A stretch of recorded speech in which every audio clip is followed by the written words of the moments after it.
उद्धव ठाकरेंनी निवडणूक आयोगावर जोरदार ताशेरे उठले आणि निमित्त ठरले ते निवडणूक आयोगाकडून शिवसेना ठाकरे पक्षाला आलेली नोटीस।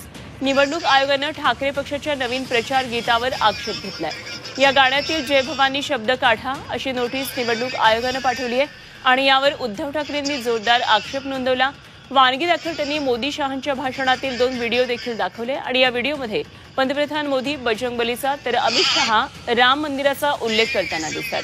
मोदी शहांच्या जुन्या भाषणांवर आक्षेप घेत आधी त्यांच्यावर कारवाई करा मग आमच्यावर करा अशी भूमिका उद्धव ठाकरेंनी घेतली।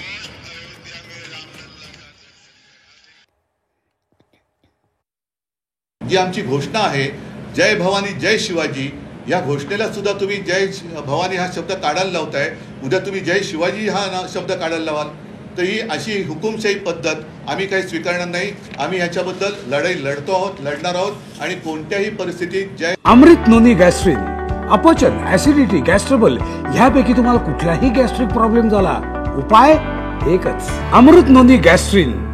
जय भवानी हा शब्द आमच्या गीतातून काढला जाणार नाही, कोणत्याही परिस्थितीत नाही। निवडणूक आयोगाने आमच्यावर कारवाई करणार असाल तर पहिलं मोदीजी आणि शहाजींवरती कारवाई करावी आणि मग महाराष्ट्राच्या कुलदैवताचा अपमान तुम्ही केलात हा जर का मी आरोप केला तर त्याला निवडणूक आयोगाकडे उत्तर आहे काय? हा महाराष्ट्राच्या अस्मितेचा आणि दैवताचा अपमान आहे आणि महाराष्ट्राबद्दल आकस या राज्यकर्त्यांच्या कृतीतून दिसतोय।